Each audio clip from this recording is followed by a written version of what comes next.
Welcome to 360 Tamil. நம்ம CID season 2ல இருக்க ஒவ்வொரு எபிசோடு கதையா பார்த்துட்டு இருக்கோம் பாத்தீங்களா? அந்த மாதிரி இன்னைக்கு ஒரு சூப்பரான எபிசோட பத்தி தான் பார்க்க போறோம். இந்த எபிசோட்ல நீங்க எதிர்பார்க்காத நிறைய ட்விஸ்ட் அண்ட் டர்ன்ஸ்லாம் வச்சிருப்பாங்க. இந்த எபிசோடோட கதையும் ரொம்ப வித்தியாசமா இருக்கும்.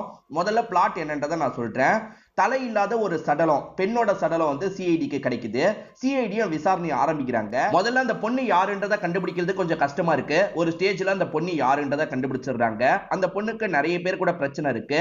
இப்படி இருக்கிறதுல யாரு கொலை பண்ணிருப்பா அப்படின்ற மாதிரி பயங்கரமா விசாரணை பண்ணி கடைசியில குற்றவாளியை கண்டுபிடிச்சாங்களா இல்லையான்னு சொல்றது தான் மீதி கதையா இருக்கும். உண்மையிலேயே இந்த கதை உங்களுக்கு பிடிக்கும் நம்புறேன். எக்ஸ்பிளனேஷனுக்குள்ள போறதுக்கு முன்னாடி வீடியோக்கு ஒரு லைக் போடுங்க. இந்த எக்ஸ்பிளனேஷன் பிடிச்சிருந்ததுன்னா ஐப்னு ஒரு ஆப்ஷன் இருக்கும், அதையும் கிளிக் பண்ணி சப்போர்ட் பண்ணுங்க. மேற்கொண்டு பேசி டைம் வேஸ்ட் பண்ணாம நம்ம நேரடியா எக்ஸ்பிளனேஷனுக்குள்ள போயிடலாம். எபிசோடு ஸ்டார்டிங் சீனே ஆத்து பகுதிக்கு பக்கத்துல இருக்க ஒரு இடத்தை நமக்கு காட்டுறாங்க. அங்க ஒரு பழைய ஸ்கூட்டர் நின்னுட்டு இருக்கு. ஒரு பெரியவர் தான் இந்த இடத்துக்கு வந்திருக்காரு போல. கையில ஒரு பெரிய ஆயுதத்தை வச்சிருக்காரு. அந்த ஆயுதத்தை வச்சு அங்க இருக்க பொண்ணோட தலையை மட்டும் வெட்டி எடுக்கிறாரு. இவர் தான் இந்த பொண்ணை சாவடிச்சாரா என்னன்றது கிளியரா நமக்கு தெரியல. அப்படியே கட் பண்ணி இப்ப இந்த இடத்துக்கு சிஐடி டீமை சேர்ந்தவங்க வந்துட்டு இருக்க மாதிரி காட்டுறாங்க. ஆக்சுவலா கிளீனிங் ஒர்க் பண்றதுக்கு ஆளுங்க வருவாங்க பாத்தீங்களா, அந்த மாதிரி ஒருத்தர் வந்திருப்பாரு. அவர் தான் பாடியை பார்த்து இன்ஃபார்ம் பண்ணிருப்பாரு. இப்ப சிஐடி ஆபீசர்ஸ் ஒவ்வொருத்தரா இந்த இடத்துக்கு வந்துட்டு இருக்காங்க. என்ன தலை இல்லாம இருக்குன்ற மாதிரிலாம் யோசிச்சுட்டு இருக்காங்க. நீங்க எதுவுமே தொடல அப்படின்ற மாதிரிலாம் அந்த நபர்கிட்ட கேட்கறாங்க. அவர் நாளா எதுவுமே தொடல சார், பார்த்தோன்னே ஷாக் ஆயிட்டேன், உங்களுக்கு தகவலை கொடுத்துட்டேன் அப்படின்ற மாதிரிலாம் சொல்லிட்டாரு. இப்ப இவங்களுமே சில விஷயங்களை அப்சர்வ் பண்றாங்க. அது என்னன்னு பாத்தீங்கன்னா, தலையை எடுத்தா ரத்தம் பீச்சிட்டு அடிக்கணும்ல, அந்த மாதிரி பீச்சிட்டுலாம் ரத்தம் அடிக்கல. சோ ரொம்ப நேரம் கழிச்சுதான் தலையை வெட்டியிருக்காங்கன்றது இவங்களுக்கு தெரிய வருது. அதே மாதிரி இறந்து போன பொண்ணு இருக்காங்கல்ல, ஜிகு ஜிகுன்ற மாதிரிலாம் ட்ரெஸ் போட்டிருக்காங்க. பொதுவா பார்ட்டிக்காக வெளியே போகும்போதுதான் இந்த மாதிரி ட்ரெஸ் எல்லாம் பண்ணுவாங்க. சரி, இந்த பொண்ணு பார்ட்டிக்கு எதுவும் போயிருக்கா போல அப்படின்ற மாதிரிலாம் இந்த இடத்துல பூர்வி சொல்லிட்டு இருக்காங்க. தலையை எதுக்காக வெட்டி இருப்பாங்க? தலை இருந்தா அடையாளத்தை கண்டுபிடிச்சு நம்ம சீக்கிரமா விசாரணையை முடிச்சிருவோன்றதுக்காக தான் தலையை வெட்டி இருக்காங்க. சோ நம்ம கவனமா இந்த கேஸ் ஹேண்டில் பண்ணோம் அப்படின்ற மாதிரிலாம் தயா சொல்லிட்டு இருக்காரு. இப்ப வேற ஒரு இடத்துல செக் பண்ணிட்டு இருக்க பொண்ணு இருக்காங்கல்ல, சார் இந்த இடத்துல சில முடிலாம் கிடைச்சிருக்குன்ற மாதிரி சொல்லிட்டாங்க. இதை தாண்டி ஓவர் கோட் மாதிரி சிலர் ஜர்க்கினை போடுவாங்க பாத்தீங்களா, அந்த ஜர்க்கின் இந்த இடத்துல விழுந்து கிடக்குது. ஒருவேளை கில்லர் தான் ஜர்க்கினை போட்டுட்டு போயிருப்பானா, கொலை பண்ணவன் எதுக்காக போட்டுட்டு போயிருப்பான் அப்படின்ற மாதிரி இவங்களுமே யோசிச்சுட்டு இருக்காங்க. இப்ப டாக்டர் இருக்காருல, எல்லாத்தையும் அப்சர்வ் பண்ணிட்டு இருக்காரு. அந்த முடியை செக் பண்ணவர் என்ன சொல்லிட்டாருன்னா, இது சாதாரண மனுஷங்களோட முடி கிடையாது, ஆக்சுவலா பொம்மைக்கெல்லாம் செட் பண்ணுவாங்கல்ல அந்த மாதிரி ஒரு முடிதான்ற மாதிரி சொல்லிட்டாரு. பொம்மையோட முடி அங்க எங்க வந்தது, எப்படி வந்தது அப்படின்ற மாதிரி இவங்களுமே யோசிச்சுட்டு இருக்காங்க. இதை தாண்டி என்னெல்லாம் தெரிஞ்சது அப்படின்ற மாதிரி இந்த டாக்டர் கிட்ட கேட்கிறாங்க. இந்த டாக்டருமே இந்த பொண்ணு எப்படி கொல்லப்பட்டிருக்க வாய்ப்பு இருக்குன்றத சொல்லிட்டாரு. இன்னும் நான் நல்லா அப்சர்வ் பண்ணாதான் எக்ஸாக்ட் டைம் என்னால சொல்ல முடியும். இப்போதைக்கு நைட்டு 2 மணில இருந்து ஒரு 6 மணிக்குள்ளதான் இந்த பொண்ணு கொல்லப்பட்டிருக்கா அப்படின்ற மாதிரி சொல்லிட்டாரு.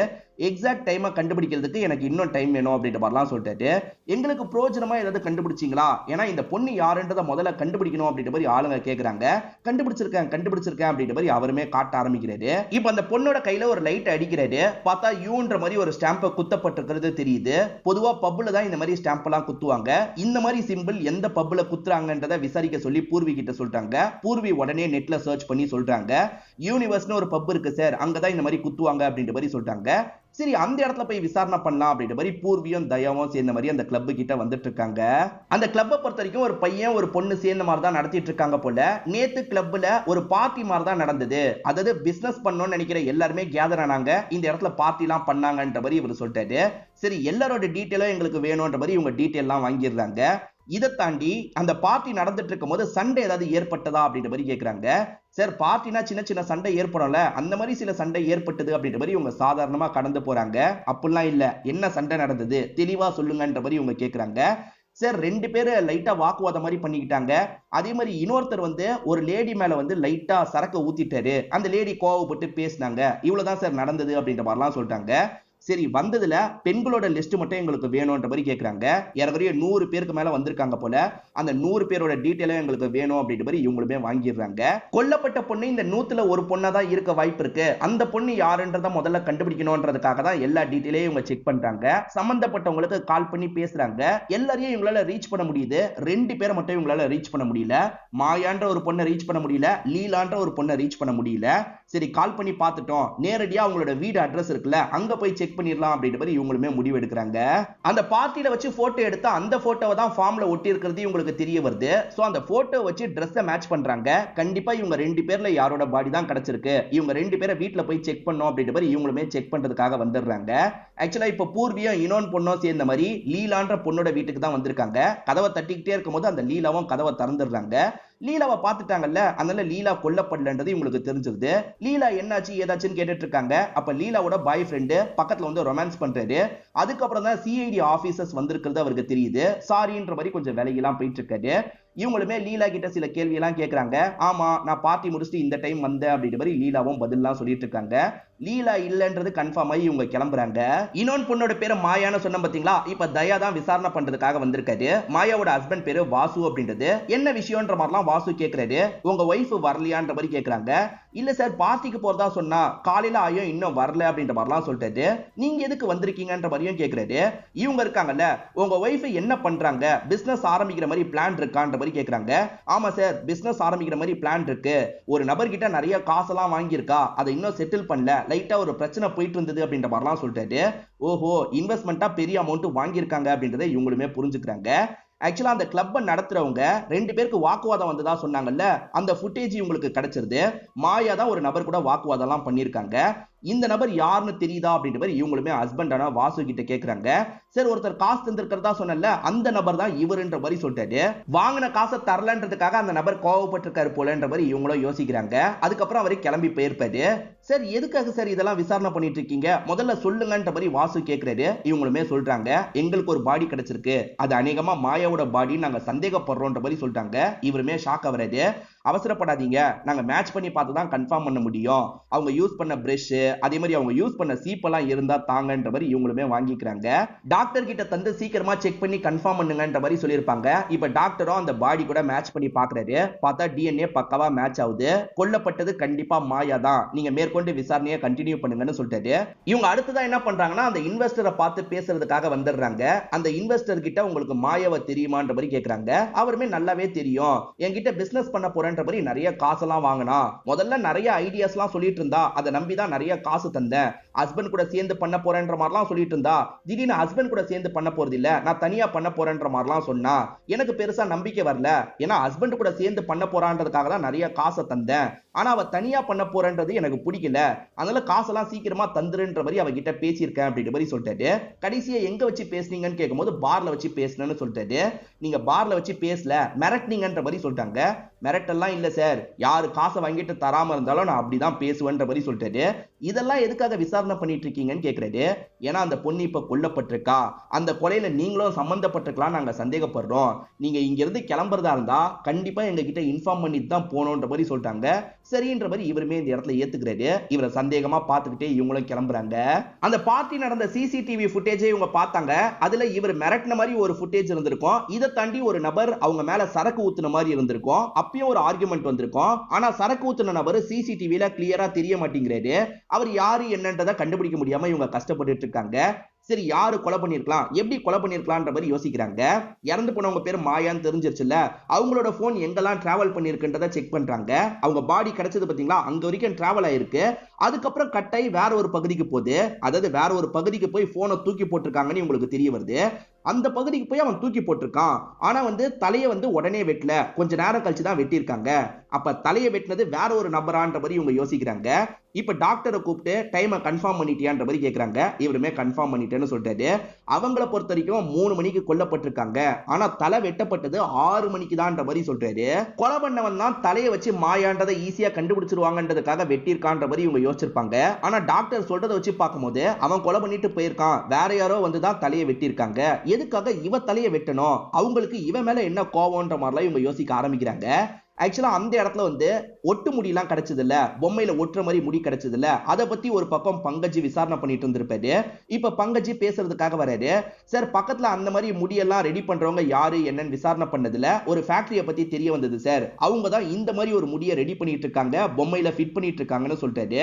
மேனிக்வின் பொம்மைன்னு சொல்லுவாங்கல்ல, அதெல்லாம் ரெடி பண்றது தான் அவங்க வேலை போல. சரி அந்த இடத்துல போய் செக் பண்ணுங்க, ஏதாவது கிடைக்குதா பாருங்கன்னு எட்டு சொல்றாரு. ஸ்டார்டிங் ஒரு பெரியவர் தலையை வெட்டின மாதிரி காமிச்சாங்கல்ல, அந்த இடத்துல ஒரு ஸ்கூட்டரையும் காமிச்சிருப்பாங்க. அந்த ஸ்கூட்டர் இங்க தான் இருக்கு. நமக்கு அது புரியுது, ஆனா சிஐடி டீமுக்கு அதெல்லாம் தெரியாதுல்ல. சிஐடி டீமை பொறுத்த வரைக்கும் நார்மலா விசாரணை பண்ற மாதிரி வந்துடுறாங்க. இந்த இடத்துல தலையெல்லாம் ரெடி பண்ணிட்டு இருக்காங்க, முடியெல்லாம் ஃபிட் பண்ணிட்டு இருக்காங்க.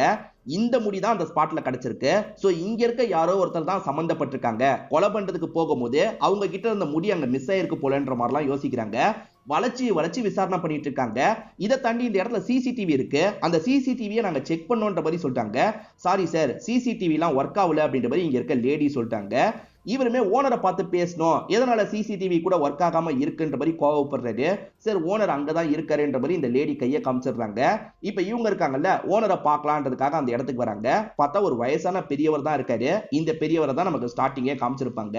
இந்த பெரியவர் எல்லாத்துக்குமே வில்லங்கமா பதில் சொல்லிட்டு இருக்காரு. அந்த மாயாவோட போட்டோவை காமிச்சு இந்த பொண்ணை தெரியுமான்ற மாதிரி கேக்குறாங்க. நல்லா தெரியுமே, இந்த பொண்ணை நான் தான் கூட்டிட்டு வந்தேன்ற மாதிரி சொல்றாரு. இவர் இந்த மாதிரி பேசுறதை கேட்டு இவங்க கன்ஃபியூஸ் ஆகுறாங்க.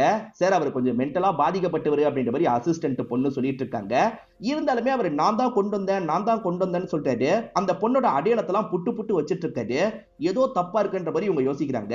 நீங்க தானே கொண்டு வந்தீங்க, எங்க வச்சிருக்கீங்க, காட்ட முடியுமான்ற மாதிரி கேக்குறாங்க. இதோ காட்டுறேன், என் பைக்ல தான் வச்சிருக்கேன்ற மாதிரி இவரும் பைக்கு கிட்ட போயிட்டு இருக்காரு. இவர் தான் தலையை வெட்டி கொண்டு வந்திருக்காரு போல அப்படின்ற மாதிரி யோசிச்சுக்கிட்டே இவங்களும் ஃபாலோ பண்றாங்க. இப்ப இந்த பைக்ல வைக்கிறதுக்காக ஒரு இடம் இருக்கும் பாத்தீங்களா, அந்த இடத்தை ஓபன் பண்ணி காட்டுறாரு. உள்ள பார்த்தா தலையை வச்சிருக்காரு. இந்த பெரியவரை பொறுத்த வரைக்கும் மென்டலா பாதிக்கப்பட்டவர்ல, அது ஏதோ பொம்மைன்ற மாதிரி நினைச்சிருப்பாரு. இந்த தலை நல்லா இருக்கே, இதை வெட்டி எடுத்துட்டு போலான்ற மாதிரி வெட்டி அங்க இருந்து எடுத்துட்டு வந்திருப்பாரு. அப்படி வெட்டி எடுத்துட்டு வரும்போது தான் அந்த இடத்துல முடி மிஸ் ஆயிருக்கும், இவரோட ஜர்க்கின் மிஸ் ஆயிருக்கும். இதை இவங்களுமே புரிஞ்சுக்கிறாங்க. சிஐடியை பொறுத்த வரைக்கும் எல்லாரையும் சந்தேகப்படுவாங்கல்ல, அந்த மாதிரி இறந்து போன மாயாவோட ஹஸ்பண்ட் வாசுவியும் சந்தேகப்பட்டு விசாரணை பண்ணிருப்பாங்க. அப்பதான் அவங்களுக்குள்ள சின்னதா சண்டை போனதை பத்தி அக்கம் பக்கத்துல இருக்கவங்க சொல்றாங்க. அந்த வாசுவோட சாட் எல்லாம் எடுத்து பார்க்கும்போது அந்த வாசு ஸ்ருதின்ற ஒரு லேடி கூட ரொம்ப க்ளோஸான ரிலேஷன்ஷிப்ல இருக்கிறது இவங்களுக்கு தெரிய வருது. இப்ப இந்த டாக்டர் இருக்காரு பாத்தீங்களா, தலையெல்லாம் தச்சிடுறாரு. தலையில ஏதாவது கிடைக்குமான்ற மாதிரி பார்த்துட்டு இருக்காரு. ஏதாவது கிடைச்சதா அப்படின்ற மாதிரி ஆளுங்க பேசுறதுக்காக வந்துடுறாங்க. நிறைய கிடைச்சிருக்குன்ற மாதிரி இவருமே காட்ட ஆரம்பிக்கிறாரு. ஆக்சுவலா அவங்களோட ஃபேஸ்ல நிறைய காயங்கள் இருக்கு. அதாவது டொமஸ்டிக் அபியூஸ் நடந்தா காயம் ஏற்படும் பாத்தீங்களா, அந்த மாதிரி தான் நிறைய காயம் இருக்கு, நீங்களே பாருங்கன்ற மாதிரி அந்த காயத்தெல்லாம் காமிச்சிட்டு இருக்காரு. அதாவது அவங்க முகத்துல ஏதோ ஒரு பொருளை வச்சு அடிச்ச மாதிரி தடம்லாம் தெரியுது. இது ஏதோ ஒரு அச்சு மாதிரி இருக்கே அப்படின்ற மாதிரி யோசிக்கிறாங்க. ஆக்சுவலா இவங்க வாசுவை விசாரணை பண்றதுக்காக போனாங்க பாத்தீங்களா, அவரோட கையில ஒரு மோதிரத்தை தயா பார்த்திருப்பாரு. அந்த மோதிரத்தை வச்சு குத்துன்னு குத்துனா எப்படி காயம் ஏற்படுமோ அந்த மாதிரிதான் காயம் ஏற்பட்டிருக்கு. அப்ப ஒய்ஃபா அந்த நபர் பயங்கரமா டார்ச்சர் பண்ணிருக்கான் போல, அவனே ஏன் கொலை பண்ணிருக்க கூடாது அப்படின்ற மாதிரி இவங்களுமே கொஞ்சம் சந்தேகத்தை அதிகப்படுத்த ஆரம்பிக்கிறாங்க. அதே மாதிரி இறந்து போன மாயா இருக்காங்கல்ல, கடைசி கொஞ்ச நாளா சனான்ற ஒரு பொண்ணுகிட்டயும் குத்துன்ற ஒரு நபர்கிட்டயும் நிறைய பேசி இருக்கிறது தெரியுது. அந்த சனாவும் குத்துவும் ஹஸ்பண்ட் அண்ட் ஒய்ஃபா இருப்பாங்க. சரி அவங்க ரெண்டு பேரை போய் மீட் பண்ணலான்ற மாதிரி பூர்வியும் தயாவும் சேர்ந்த மாதிரி வராங்க. இவங்க தான் அந்த சனாவா இருப்பாங்க. இப்ப சனா கிட்ட மாயாவை தெரியுமான்னு கேட்கும்போது தெரியும்ன்ற மாதிரி சொல்லிட்டாங்க. எதுக்காக அவங்களை பாக்குறதுக்கு வந்தாங்கன்னு கேட்கும்போது பிசினஸ் சேர்ந்து பண்ற மாதிரி பிளான் இருந்தது, அதை பத்தி பேசுறதுக்காக வந்தாங்கன்ற மாதிரி சனா சொல்லிட்டு இருக்காங்க. சரி உங்க ஹஸ்பண்ட் குத்து என்ன பண்ணிட்டு இருக்காரு அப்படின்ற மாதிரி இவங்க கேக்குறாங்க. என் ஹஸ்பண்டை பொறுத்த வரைக்கும் ஒருத்தங்க வீட்டை ஆக்கிரமிச்சிட்டாங்கன்னா அவங்கள விரட்டி விடுறது தான் வேலையா பார்த்துட்டு இருக்காரு அப்படின்ற மாதிரி சொல்லிட்டாங்க. அதாவது ரவுடிசம் பண்ணிட்டு இருக்காரு அப்படின்றது இவங்களுக்கு தெரிய வருது. ரவுடிசம் பண்ணிட்டு இருக்காரான்னு கேட்கும் போது அப்படிலாம் இல்ல, என்னோட ஹஸ்பண்ட் பேசியே அனுப்பி விட்டுருவாரு அப்படின்ற மாதிரிலாம் இவங்க சொல்லிட்டாங்க. ஹஸ்பண்டை பார்த்து பேசணுன்ற மாதிரியும் சிஐடி ஆபீசர்ஸ் யோசிக்கிறாங்க. ஏன்னா இவங்க கிட்ட பேசினதை விட இவங்களோட ஹஸ்பண்ட் கிட்ட தான் அந்த மாயா மணிக்கணக்கா பேசியிருக்காங்க. ஏதாவது பழக்கம் போயிருக்குமா அப்படின்ற மாதிரிலாம் இவங்க யோசிக்க ஆரம்பிக்கிறாங்க. உங்க ஹஸ்பண்டை பார்த்து நாங்க பேசணுமே, நீங்க கால் பண்ணி வர வைக்கிறீங்களா அப்படின்ற மாதிரி கேட்கறாங்க. இந்த சனா தயங்கிக்கிட்டே இருக்காங்க. ஒரு ஸ்டேஜ்ல கால் பண்றேன் அப்படின்ற மாதிரி அந்த இடத்துக்கு போய் கால்லாம் பண்ணிட்டு இருக்காங்க. கால் பண்ணவங்க அவர் போனை எடுக்க மாட்டாருன்னு உடனே சொல்லிடுறாங்க. திரும்பி ட்ரை பண்ணுங்கன்னு இவங்க கேட்டு பாக்குறாங்க. இல்ல நான் 2-3 வாட்டி ட்ரை பண்ணிட்டேன், அவர் எடுக்கலன்ற மாதிரி சனா சொல்றாங்க. அவர் வந்தா அவரை எங்களை பாக்குறதுக்காக அனுப்பி விடுங்கன்ற மாதிரி இவங்க இங்க இருந்து கிளம்ப ஆரம்பிக்கிறாங்க. இந்த லேடி மேல கூட கொஞ்சம் டவுட்டா இருக்கு. அந்த குத்து வந்தோன்னு விசாரணை பண்ணும் அப்படின்ற மாதிரி பேசிக்கிட்டே இவங்களுமே இங்க இருந்து கிளம்ப ஆரம்பிக்கிறாங்க. இது எல்லாத்தையும் அந்த சனா இருக்காங்கல்ல, பால்கனில இருந்து கவனிச்சிட்டு இருக்காங்க. வாசுவை பொறுத்த வரைக்கும் ஸ்ருதின்ற ஒரு பொண்ணு கூட பழக்கம் இருக்கிறதா இவங்க சந்தேகப்பட்டாங்க பாத்தீங்களா. இப்ப வாசுவையும் இந்த இடத்துக்கு வர வச்சிடுறாங்க, அதே மாதிரி ஸ்ருதியும் இந்த இடத்துக்கு வர வச்சிடுறாங்க. வாசுக்கு கல்யாணம் ஆகி மாயான்னு ஒரு வைஃப் இருக்காங்க. ஆனா அவர் அடிக்கடி உங்ககிட்ட பேசியிருக்காரு, நீங்களுமே அடிக்கடி பேசியிருக்கீங்க, இதெல்லாம் என்ன அப்படின்ற மாதிரி இவங்க கேக்குறாங்க. அதுக்கு ஸ்ருதி இருக்காங்கல்ல, சார் அவர் மேரேஜ் லைஃப்ல ஹாப்பியா இல்ல சார், ஒய்ஃப் எப்ப பாரு சண்டை போட்டுக்கிட்டே இருக்காங்க, அதெல்லாம் பிடிக்கலன்றதுக்காக தான் என்கிட்ட பேச ஆரம்பிச்சாரு. சீக்கிரமா ஒய்ஃப் கூட நான் டைவர்ஸ் வாங்கிடுவேன், அதுக்கப்புறம் நம்ம 2 பேரும் சேர்ந்துடலாம்னு சொன்னாரு, அதனால தான் எங்களோட பழக்கம் அதிகமாச்சு அப்படின்ற மாதிரிலாம் ஸ்ருதி சொல்றாங்க. அவர் நிறைய அவங்க கிட்ட மறைச்சிருக்காரு ஸ்ருதி. ஏன்னா ஒய்ஃப்னால பிரச்சனை இல்ல, இவரால் தான் பிரச்சனை, இவர் ஒய்ஃபை போட்டு பயங்கரமா அடிச்சிருக்காரு அப்படின்ற மாதிரிலாம் சிஐடி ஆபீசர்ஸ் சொல்லிட்டு இருக்காங்க. இவங்க சொல்றது உண்மையா, நீ உன்னோட ஒய்ஃபை போட்டு அடிச்சியான்ற மாதிரி ஸ்ருதியும் கேட்டுட்டு இருக்காங்க. நான் அடிக்கலன்ற மாதிரிலாம் இவர் சமாளிக்கிறதுக்கு ட்ரை பண்றாரு. நீங்க அடிச்சீங்கன்றதுக்கு எங்க கிட்ட எல்லா ப்ரூஃபும் இருக்கு, அடிக்கடி நீங்க சண்டை போட்டிருக்கீங்கன்றத பக்கத்து வீட்டை சேர்ந்தவங்க கன்ஃபார்ம் பண்ணிட்டாங்க, நீங்க தான் ஒய்ஃப் ஏதாவது பண்ணிருப்பீங்கன்னு நாங்க சந்தேகப்படுறோம் அப்படின்ற மாதிரி சொல்லிட்டாங்க. சார் எங்களுக்குள்ள சண்டை ஏற்பட்டது உண்மைதான் சார், நான் மட்டும் அடிக்கல, அவளுமே என்னை போட்டு கடிச்சுலாம் வைப்பா சார், சாதாரணமா நாங்க எப்ப பாரு சண்டை போட்டுக்கிட்டே இருந்தோம், அதனால தான் முதல்ல என் கூட சேர்ந்து பிசினஸ் பண்றேன்னு சொன்னவ அதை விட்டு விலகிட்டா சார், வேற யார் கூடயோ சேர்ந்து பிசினஸ் பண்ண போறேன்னு சொன்னா சார், சத்தியமா இதுதான் நடந்தது, சண்டை நடந்தது, ஆனா கொலைலாம் நான் பண்ணல, அந்த சமயம் நான் இங்க தான் இருந்தேன், நீங்க வேணா செக் பண்ணிக்கோங்கன்ற மாதிரி ஒரு இடத்த மென்ஷன் பண்ணி சொல்லிட்டாரு. சரி இவர் அந்த இடத்துல தான் இருந்திருக்காரான்றத கன்ஃபார்ம் பண்ணலான்ற மாதிரி யோசிக்கிறாங்க. இப்ப வாசு அங்க இருந்து கிளம்பினதுக்கு அப்புறம் பங்கஜ ஃபாலோ பண்ண சொல்றாங்க. பங்கஜ் வாசுக்கு தெரியாம ஃபாலோ பண்ணிட்டு இருக்காரு. இந்த வாசு இருக்காரு பாத்தீங்களா, யாரோ ஒருத்தரை மீட் பண்றாரு, அவருக்கு நிறைய கட்டுக்கட்டா காசெல்லாம் தந்துட்டு இருக்காரு. இது எல்லாத்தையும் பங்கஜ் வீடியோ எடுத்து இவங்களுக்கு அனுப்பி வச்சிருப்பாரு. அந்த வீடியோல இருக்க நபர் யாருன்ற மாதிரி இவங்களும் பார்த்துட்டு இருக்காங்க. மத்தவங்களுக்கு தெரியல, ஆனா 2 பொண்ணுங்க விசாரிக்கிறதுக்காக போனாங்கல்ல, அவங்களுக்கு இந்த நபர் யாருன்றது தெரிஞ்சிருது. பாடி யாருன்னு கன்ஃபார்ம் பண்றதுக்கு முன்னாடி மாயா லீலான்ற மாதிரி 2 பேரை பாக்குறதுக்காக போயிருப்பாங்க. அந்த மாதிரி லீலான்ற ஒரு பொண்ணை பார்த்தாங்க. அந்த பொண்ணோட பாய் ஃப்ரெண்ட் கூட இவங்க முன்னாடி தெரியாம கட்டி பிடிச்சிட்டு சாரி எல்லாம் சொன்னாரு பாத்தீங்களா, அந்த நபர் தான் இவருன்றது இவங்களுக்கு தெரிஞ்சிருது. அந்த நபரோட பேரு வினய் அப்படின்றது. வினய்க்கு எதுக்காக இவன் காசு தரான், வினயும் அந்த பார்ட்டிக்கு போனாரு, இப்பதான் வேற ஒரு விஷயம் ஸ்ட்ரைக் ஆகுது அப்படின்ற மாதிரி இவங்க யோசிக்கிறாங்க. அதாவது எவனோ ஒருத்தன் மாயா மேல சரக்கெல்லாம் ஊத்திட்டான், லைட்டா சண்டை மாதிரி ஏற்பட்டதுல அது வினய்ன்றது இவங்களுக்கு தெரிய வருது. சைடு ஆங்கிள் மட்டும் தான் தெரிஞ்சிருக்கும், யாருன்னு இவங்களால கன்ஃபார்ம் பண்ண முடியல. இப்ப வினய் தான் அப்படின்றத இவங்க கன்ஃபார்ம் பண்ணிடுறாங்க. இவன் எதுக்கு வேணும்ட்டே சரக்கு ஊத்தி இருக்கான், வேணும்ட்டே ஊத்துன மாதிரி தெரியுது அப்படின்ற மாதிரி இவங்களுமே யோசிக்கிறாங்க. இது எல்லாத்தையும் குத்துன்ற நபர் தள்ளி இருந்து பாக்குற மாதிரியே இவங்களுக்கு தெரியுது. அப்ப குத்துவும் அந்த பார்ட்டிக்கு வந்திருக்கான் போலன்ற மாதிரி யோசிக்கிறாங்க. உங்க ஹஸ்பண்ட் வந்தா இங்க வர சொல்லுங்கன்ற மாதிரி தயா சொல்லியிருப்பாரு. அதே சமயம் அந்த ஹஸ்பண்டை கண்டுபிடிங்கன்ற மாதிரி ஆளுங்க கிட்டயும் சொல்லியிருப்பாரு. ஆளுங்க அந்த குத்துவை கண்டுபிடிச்சிருக்காங்க போல. இப்ப இந்த கேஸ்ல சம்பந்தப்பட்ட எல்லாரையும் சுத்தி உட்கார வச்சிடுறாங்க. இப்ப இந்த டீமை சேர்ந்தவங்க எல்லாம் யார் இதுக்கு பின்னாடி இருக்கான்றதை எக்ஸ்பிளைன் பண்ண ஆரம்பிக்கிறாங்க. இந்த குத்துவை பொறுத்த வரைக்கும் ஆளுங்களை விரட்டி விடுற வேலை மட்டும் இல்ல, இதை தாண்டி இந்த டிடெக்டிவ் வேலை எல்லாம் பண்ணுவான். இந்த விஷயம் எல்லாம் வந்து அந்த ஒய்ஃபான மாயாக்கு தெரிய வருது. இவனையே இவனோட ஒய்ஃபையும் பார்த்து பேசணும்ன்ற மாதிரி ஒரு நாள் வீட்டுக்கு வந்திருப்பாங்க. காரணம் ஹஸ்பண்ட் வேற ஒரு பொண்ணு கூட பழகி நம்மள சீட் பண்றாருன்றது மாயாக்கு தெரிய வந்திருக்கும். மாயா அதை பத்தி இவங்க 2 பேர்கிட்டயும் சொல்லிட்டாங்க. அதாவது குத்து கிட்டயும் சனா கிட்டயும் சொல்லிட்டாங்க. என் ஹஸ்பண்ட் எனக்கு துரோகம் பண்றாரு, அவர் துரோகம் பண்ற ஃபுட்டேஜ் எனக்கு வேணும், அந்த ஃபுட்டேஜை மட்டும் எடுத்து தந்துரு, உனக்கான அமௌண்ட்டை நான் தந்துடுறேன்ற மாதிரி சொல்லிட்டாங்க. அதாவது யாரைய டிடெக்டிவ் மாதிரி இவனை யூஸ் பண்ணலாம்னு நினைக்கிறாங்க. இவனும் சரின்ற மாதிரிலாம் ஏத்திருப்பான். வாசுவை ரெகுலரா ஃபாலோ பண்ண ஆரம்பிச்சிருப்பான். அப்ப வாசு வந்து ஸ்ருதி கூட நெருக்கமா இருக்கிறதெல்லாம் இவனுக்கு தெரிஞ்சிருக்கும். அதெல்லாம் போட்டோவா இவன் எடுத்துட்டு இருந்திருப்பான். இப்படி போட்டோவா எடுத்துட்டு இருந்தவன் அவர்கிட்டயே டீல் பேச ஆரம்பிக்கிறான். அதாவது உங்க ஒய்ஃப் இந்த மாதிரி கேட்டாங்க, நான் தராம இருக்கணும்னா எனக்கு நீங்க இன்னும் அமௌண்ட் தாங்கன்ற மாதிரி கேட்கிறான். வாசு என்ன சொல்றாருன்னா, உனக்கு 2 மடங்கு அமௌண்ட் அதிகமா தரேன், ஆனா நீ என்னோட ஒய்ஃபை ஃப்ரேம் பண்ற மாதிரி சில விஷயங்களை கிரியேட் பண்ணு, அதாவது என் ஒய்ஃபுக்கு அஃபேர் இருக்க மாதிரி நீ கிரியேட் பண்ணு அப்படின்ற மாதிரி சொல்லியிருப்பாரு. அதுக்காக என்னோட ஃப்ரெண்டு வினய கூட யூஸ் பண்ணிக்கோ அப்படின்ற மாதிரி வினய கையை காமிச்சிருப்பாரு. ஆக்சுவலா வினய் அன்னைக்கு நைட்டு பார்ட்டிக்கு போற மாதிரி பிளான் இருக்கும். அந்த பார்ட்டில வேணும்ட்டே சரக்கு ஊத்தலாம், அதை தொடைக்கிற மாதிரி பண்ணலாம், 2 பேர் நெருக்கமா இருக்க மாதிரி இருக்கும், அது குத்து கேப்சர் பண்ணிட்டா இவங்க 2 பேர் நெருக்கமா இருக்காங்கன்னு கொண்டு வந்துடலான்ற மாதிரி நினைச்சிருப்பாங்க. எதுக்காக ஹஸ்பண்ட் அப்படி கொண்டு வரணும் அப்படின்ற மாதிரி உங்களுக்கு ஒரு கேள்வி வருது பாத்தீங்களா. டைவர்ஸுக்கு அப்புறம் வந்து நஷ்டஈடு மாதிரி காசு தருவாங்கல்ல, ஒய்ஃப் அஃபேர்ல இருக்கிறத ப்ரூவ் பண்ணிட்டோம்னா அந்த அமௌண்ட் ரொம்ப கம்மியா தந்தாலே போதும். நம்ம ஒய்ஃபுக்கு நிறைய அமௌண்ட்லாம் தரக்கூடாது, கம்மி அமௌண்ட் தான் தரணும்ன்றதுக்காக இந்த மாதிரி பிளான் எல்லாம் போட்டிருப்பாரு. இந்த டிடெக்டிவ் வச்சு இந்த பிளான் எல்லாம் போட்டிருப்பாரு. வினய் இருக்கார்ல, தெரியாம சரக்கு ஊத்துற மாதிரி ஊத்துறாரு, தொடைக்கிற மாதிரிலாம் பண்ணிட்டு இருக்காரு. ஆனா அவங்க இருக்காங்கல்ல, நீ எதுக்காக சரக்கு ஊத்துன, நீ வேணும்ட்டே ஊத்துன மாதிரி இருந்தது அப்படின்ற மாதிரி வினய் மேல பயங்கரமா சண்டை போட்டிருப்பாங்க. இவங்க சண்டை போட்டு இருக்கிறதெல்லாம் அந்த குத்து கொஞ்சம் தள்ளி இருந்து கேப்சர் பண்ணிட்டு இருந்திருப்பான். இவங்க எதர்ச்சியா அந்த குத்துவையும் கவனிச்சிடுறாங்க. ஹஸ்பண்ட ஃபாலோ பண்ண சொன்னா இவன் என்ன நம்மள ஃபாலோ பண்ணிட்டு இருக்கான், ஏதோ தப்பா இருக்குன்ற மாதிரி கண்டுபிடிச்சிருப்பாங்க. என்ன நாங்க சொல்றது சரியா அப்படின்ற மாதிரி இந்த ஹெட்டுமே கேட்டுட்டு இருக்காரு. அதுக்கப்புறம் என்ன நடந்திருக்க வாய்ப்பு இருக்குன்றதை இந்த ஹெட்டும் சொல்ல ஆரம்பிக்கிறாரு. கோவப்பட்ட அந்த மாயா இருக்காங்கல்ல, நேரா சனாவை பாக்குறதுக்காக வீட்டுக்கு வந்திருக்காங்க. உன் புருஷன் என்ன இப்படி பண்ணி வச்சிருக்கான், உன்னையும் உன் புருஷனையும் நான் மாட்டி விடுறேன், எனக்கு எதிராவே சில வேலை பண்ணிருக்கீங்கல்ல, எனக்கு பெரிய பெரிய அதிகாரிகள் எல்லாம் தெரியும், அந்த அதிகாரிங்க கிட்ட சொல்லி உங்களை உள்ள தள்ளுறன்ற மாதிரி மிரட்டி இருக்காங்க. அதுல உன்னோட ஒய்ஃப் செம்மையா பயந்துருக்கா, உன் ஒய்ஃப் தான் சாவடிச்சிருக்கா அப்படின்ற மாதிரிலாம் எட்டு சொல்லிட்டு இருக்காரு. இந்த ஒய்ஃப் திருன்னு முடிச்சிட்டு இருக்காங்க. இவ தான் பண்ணிருக்கா, இவளை இங்க இருந்து கூட்டு போங்க அப்படின்ற மாதிரி எட்டு சொல்றாரு. இப்ப ஆளுங்க இருக்காங்கல்ல, இந்த சனாவை இங்க இருந்து இழுத்துட்டு போலாம்னு நினைக்கிறாங்க. என் ஒய்ஃப் இந்த விஷயத்த பண்ணல, நான் தான் இந்த விஷயத்த பண்ணன்ற மாதிரி குத்துவும் சொல்ல ஆரம்பிக்கிறாரு. ஆக்சுவலா வினை நெருக்கமா இருக்கிறத கேப்சர் பண்ணலான்ற மாதிரி இவர் தள்ளி இருந்து கேப்சர் பண்றதுக்கு ட்ரை பண்ணுவாரு. ஆனா எதர்ச்சியா அந்த மாயா இருக்காங்கல்ல, இவரை கவனிச்சிருவாங்க. கவனிச்சவங்களுக்கு எல்லாமே புரிஞ்சிருது. நமக்காக வேலை பார்க்க சொல்லி சொன்னா இப்ப நம்ம ஹஸ்பண்டுக்காக இவன் வேலை பார்க்கறான் போலன்ற மாதிரி பயங்கரமா கடுப்பாயிடுறாங்க. அவர் பார்த்தோன்னே பயந்து அங்க இருந்து ஓடி இருப்பாரு.